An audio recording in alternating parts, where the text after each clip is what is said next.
It's Chris from LaserLemming.com, and there's this article going around. It's from NintendoLife.com, and the premise of the article is giving points about why Nintendo should enter the smartphone race.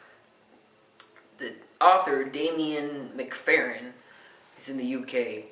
He strongly believes that it's time for Nintendo to build their own smartphone and sell it to you.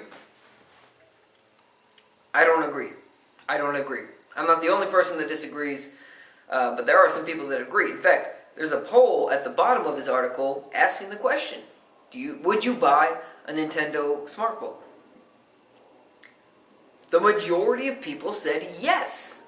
That threw me. But I remember that the audience that reads and participates in these kind of questions and articles tends to skew younger. And I am no longer that target audience. I'm 27 now. I'm 27.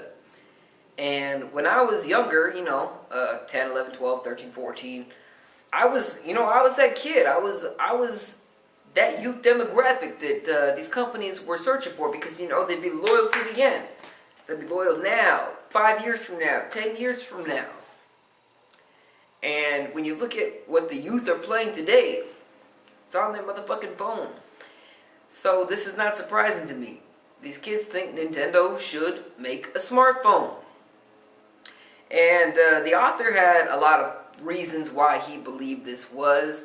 One of them was the Sony Ericsson, the Xperia, it was the PlayStation phone essentially. I forgot the official name of it, but it was a PlayStation phone. You could slide it out. You had some PlayStation controls with two little touch pads to simulate analog sticks. But he used this as a point, saying that Nintendo could learn from Sony's mistakes. Saying, Sony tried it. They fucking failed at it, but they tried it. Nintendo should do that. And I thought that was a very bad point. Outside of his reasoning that Sony should have used the PlayStation brand to market the phone, he wasn't making a very good point. Sony tried it. You know who else tried it? Nokia tried it. They tried it twice with the N-Gage. They failed twice with the N-Gage. And goddamn if they weren't given the opportunity to succeed, even by companies like GameStop. But he goes on, and he says that Nintendo could build their own skin on top of Android because, Android is pretty much the Windows of the smartphone community. Apple's got their iOS, and Google's got Android. Ironically enough, there is a Windows of the smartphone community, but that's more like the Linux of the smartphone community. So Google has the game on lock for everybody that's not rocking an iPhone. And his argument was that Android is super customizable. You can put your own skin on it. Lots of companies do it. Samsung, HTC, LG, they all do it. But Nintendo could do it their own way. And they could make this their own. Totally ignoring that they're still rocking Android. And Nintendo is a very conservative company in the way that they want to be represented. And if you're rocking Android, you're rocking whatever the hell you want. Now Nintendo, with their browsers on the 3DS, the DS, the Wii, the Wii U, you could access whatever you want, any kind of filthy monkey porn you're looking for. But when you open it up to something as broad of a spectrum, that's not a hard word to say, spectrum. When you open up your catalog, your library, your device to something as broad as Android, you're opening Pandora's box. And I'm not saying Android's this dangerous place to be, but it's out of Nintendo's direct control. Android can be rooted. Android can be rooted to do whatever you want your device to do, outside of blowing you. But I don't think Nintendo wants that. I don't think Nintendo wants to be anywhere near that. And I worry that if Nintendo were to enter the smartphone race, they do something crazy like make their own operating system, which would be death for their phone. it would be death for their phone.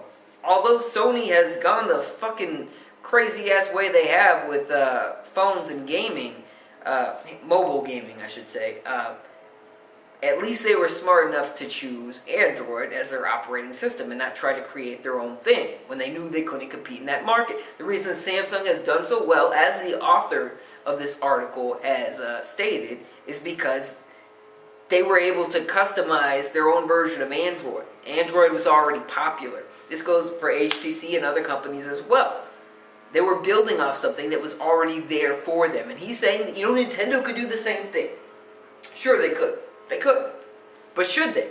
Should they? Because, as I've kind of already alluded to, this goes against a lot of what Nintendo is. And the premise of this article is pretty much forthright pushing this in your face that Nintendo should stop being Nintendo. And he offers alternatives saying, just because they're making mobile phones doesn't mean they have to stop making dedicated handhelds. And while that's true, his example goes on to cite the DS. The DS, the original Nintendo DS, 2004. I got it on launch day. You know what? Nintendo originally positioned the DS to be a third pillar alternative to the Game Boy brand. He mentions this. This isn't just me talking out of my ass and, just memorizing it myself. Even though I was there, he mentions this as well. The DS was originally supposed to be a third pillar platform. Now, the real reason this was stated by Nintendo is because they knew that if the DS failed, they needed to go back to the Game Boy brand. Nintendo wasn't doing so hot in those days. The DS totally kicked shit up a notch and helped Nintendo big time. But they initially positioned it as a third pillar, an alternative. They weren't getting rid of the Game Boy brand. In fact, around that same time, the Game Boy Micro was coming out. Do you remember the Game Boy Micro? Not a lot of people got it, but Nintendo was still pushing the Game Boy brand. But when the DS blew up, the Game Boy brand disappeared. When's the last time Nintendo's released a Game Boy? Instead, they moved on to something that's become huge, the DS brand. And, it's gotten lower as smartphones have increased in popularity, but they still got rid of it. Now, imagine a world where the Nintendo phone, the Nintendo smartphone, the N phone, is huge. Do you think Nintendo not only has the resources, or the shareholders, or the people who care enough to put out a dedicated handheld at the same time? No, and I don't think this Darian whatever the fuck believes that either. I think he knows, if he thought about it, I think he knows that Nintendo wouldn't do that. When they see huge success, they stick with that. So, if there was a dedicated smartphone that just blew up in sales, which it wouldn't, I don't believe it would, they would get rid of their handheld brand altogether, their dedicated handheld brand. It would be all mobile for them from now on. From then on, they'd be done. Here, let me move on. There's another point I wanted to make. He starts to talk about how this dedicated handheld phone, which should use similar slide-out controls to the Sony phone that came out, or a separate controller that you attach, which would just be clunky and pointless. He goes on to say, that since the dedicated handheld could handle the more core and graphically detailed games, the phone would be used mostly for things like eShop titles, smaller titles and virtual console titles, get your nostalgia on. But here's the other issue.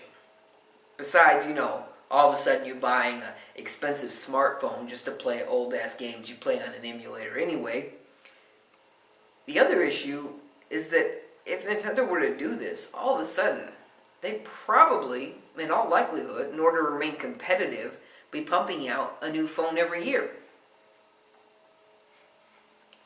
In the dedicated handheld space, Nintendo does not pump out just one handheld per generation. We know this. They pump out different SKUs via ways of different colors, different models, upgrades. You went from the DS to the DS Lite to the DS XL to the DSi to the DSi XL, and now you got the 3DS and the new 3DS and the new 3DS XL. So obviously Nintendo puts out different SKUs, but for the most part, they're the same hardware. Now, there are some exceptions. DS to the DSi, 3DS to the new 3DS. But for the most part, these systems are going to be playing the same games.